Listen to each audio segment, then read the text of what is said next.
अस्सलामुअलैकुम मेरे अजीज़ो अकारिब कैसे हैं आप। उम्मीद है कि ठीक होंगे। मैं डॉक्टर साकी यूनान से और आप देख रहे हैं मेरा YouTube channel world visa TV. आज बात होगी हांगकांग के हवाले से, क्योंकि हांगकांग एक ऐसा मुल्क है, ऐसा कंट्री है। पाकिस्तान वाले यूरोप के अलावा अगर हिसाब लगा के देखें तो वहाँ पे तनख्वाह यूरोप के हिसाब से या उससे ज़्यादा बन जाती है। 2.5-3 लाख रुपया, 3.5 लाख रुपया वहाँ पे औसतन जो तनख्वाह चल रही है। तो वहाँ पर अप्लाई करने का क्या तरीका है, कैसे करना है? आपने पहली बात तो यह है कि आपने विजिट वीज़ा पे वहाँ पे जाना है, वर्क वीज़ा पे नहीं जाना। उसकी सबसे बड़ी खूबी ये होती है कि वहाँ पे जब आपका वीज़ा इम्प्रूव हो जाता है तो फिर आपने वहाँ पे फीस देनी होती है। उससे पहले आपकी फीस नहीं लगती। लेकिन मैं आपको तरीका बताता हूँ लैपटॉप की स्क्रीन पे कि आपने कैसे अप्लाई करना है। लिंक मैं डिस्क्रिप्शन में भी दे दूंगा। जैसे ही आप ओपन करेंगे इसी तरह खुल जाएगा जैसे मैं खोलूंगा, और उसी तरह करना है जिस तरह मैं कहूँगा। तो इस तरह करके आप अपने डॉक्यूमेंट्स कंप्लीट करके किस तरह कहाँ पे भेजने हैं वो मैं आपको तफसील बताता हूँ लैपटॉप पे चल के।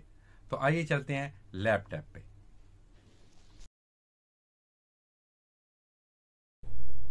जी जी, आप देख सकते हैं।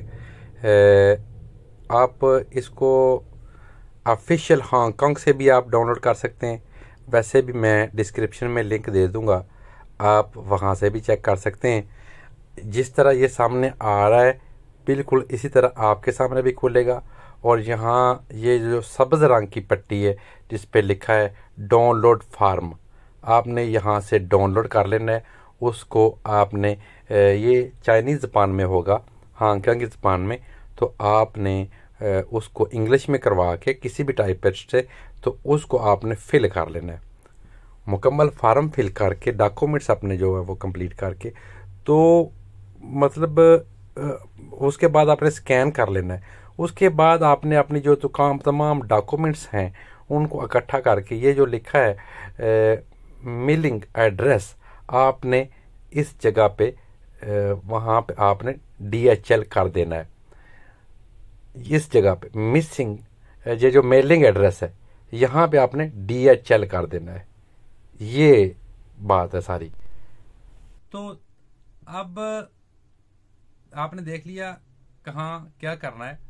आपने मुकम्मल अपने डॉक्यूमेंट्स करके तो वहाँ पे जो डाउनलोड करने वाला आपको बताया है वो फार्म डाउनलोड करके उसको किसी भी स्कैनर के पास चले जाएं, टाइपिस्ट के पास चले जाएं। तो वहाँ पे उसको इंग्लिश में करवा के आपने मुकम्मल अपने जो डॉक्यूमेंट्स हैं वीज़ा के हवाले से, विजिट वीज़ा के हवाले से, अपनी सबसे पहले आईडी कार्ड, पासपोर्ट और bank statement, FRC, character certificate, white background वाली 4 तस्वीर, ये और ज़रिया आमदन।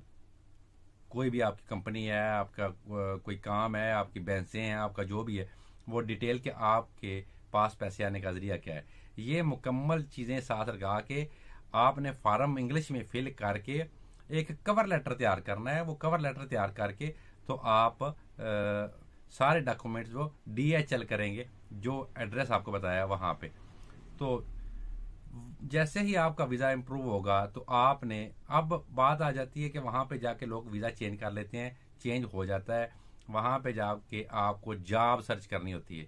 तो जॉब सर्च करने के लिए सबसे आसान तरीका, और जो आप कहीं भी चले जाएं, किसी भी कंट्री में चले जाएं, तो आपने जॉब जो वो सर्च करनी होती है, तो हांगकांग में भी आपने उसी तरह सर्च करनी है। तो आप अपने गूगल पे जाके वहाँ लिखें कि how to apply I job in Hong Kong, या आप किसी भी रिक्रूटमेंट एजेंसी का एड्रेस निकाल लें गूगल से। ठीक है, रिक्रूटमेंट एजेंसी इन हांगकांग निकाल लें। रिक्रूटमेंट एजेंसी जो होती है वो फॉरेनर के हवाले से होती है, वहाँ पे उन्होंने जॉब दिलवानी होती है, काम पे लगवाना होता है, उनका यही से एक सिलसिला चल रहा होता है। तो जैसे ही आपका वीज़ा लग गया, आपने जैसे अब अक्टूबर जा रहा है, आपने नवंबर में जाना है, तो आप पहले ही वहाँ पे रिक्रूटमेंट एजेंसी से अपने ऑक्यूपेशन के हवाले से, अपने शोबे के हवाले से वहाँ पे आपने रब्ता कर लेना कि मुझे इस हवाले से जॉब चाहिए। ज़्यादातर जॉब्स जो है हांगकांग में वो आईटी की हैं, क्योंकि आपको पता है क्योंकि वहाँ बहुत ज़्यादा अशियाँ बनती हैं, तो वहाँ पे बहुत ज़्यादा लोग जो है वो आईटी के हवाले से लोग वहाँ पे जॉब जो सर्च करते हैं या मिल जाती हैं आसानी से। दूसरे नंबर पे नर्सिंग के शोबे में मिल जाती हैं, डॉक्टरी के शोबे में मिल जाती हैं। आप कंपाउंडर हैं, आप मतलब मेडिकल स्टोर चलाते रहे हैं, आप अद्वियात के बारे में समझते हैं, आप किसी भी हवाले से वो भी मिल जाती हैं। इसके अलावा बाकी कैटेगरीज भी हैं, आपने अपनी कैटेगरी बतानी है तो आपको जॉब भी मिल जाती है। लेकिन किसी भी सिर्फ एक रिक्रूटमेंट एजेंसी से आपने नहीं कहना कि, क्योंकि अगर वो फाइंड नहीं कर सकते, आपके लिए जॉब नहीं सर्च कर सकते, तो आपने 1 2 3 4 जगहों पे आपने कह देना है कि मुझे जॉब की ज़रूरत है, इस तारीख को मेरा वीज़ा है, ये मेरी मतलब सीवी है और मैं काम करना चाहता हूँ। तो वो आपके वहाँ जाने से पहले आपके लिए जॉब सर्च हो गई होगी। इसलिए आपने सिर्फ एक रिक्रूटमेंट एजेंसी को नहीं कहना, आप 3 4 5 10 को कह दें। तो वहाँ पे एजेंसीज का काम सिर्फ यही होता है कि वो काम पे लगवाते हैं, उनसे ज़्यादातर तो उनके पास पहले से ही जॉब्स जो है वो मौजूद होती हैं। लेकिन अगर नहीं भी हैं तो वो आपके जाने तक आपके लिए जॉब सर्च कर लेंगे, क्योंकि उन्होंने अपने पैसे लेने होते हैं जॉब पे लगवाने के, कंपनी से भी और वर्कर से भी। तो ये तरीकाकार है वहाँ जाने का, जाके वहाँ काम करने का। अगर किसी बात की किसी भाई को दोस्त को समझ ना आए तो वो आप बेशक पूछ सकते हैं मुझसे, कमेंट बॉक्स में पूछ सकते हैं। डिस्क्रिप्शन में मैं लिंक भी दे दूंगा जिस कहाँ से आपने फार्म डाउनलोड करना है, और बाकी बता दिया है आपने कैसे फार्म फिल करना है, मुकम्मल तफसील डॉक्यूमेंट्स लगा के। और एक और चीज़, ज़रूरी सवाल याद रखें, ओरिजिनल डॉक्यूमेंट्स कोई भी नहीं भेजना होता, डीएचएल करना होता। आपने सारे डॉक्यूमेंट्स स्कैन करा के, फोटोकॉपियाँ करवा के वो डीएचएल करने हैं, और कवर लेटर में आपने अपना डिटेल से अपना ईमेल एड्रेस, जीमेल एड्रेस लिख देना है, ताकि जब आपका वीज़ा इंप्रूव हो आप वो जीमेल कर देंगे कि आपका वीज़ा इंप्रूव हो गया है और आप अपनी फ़ीस अदा करें।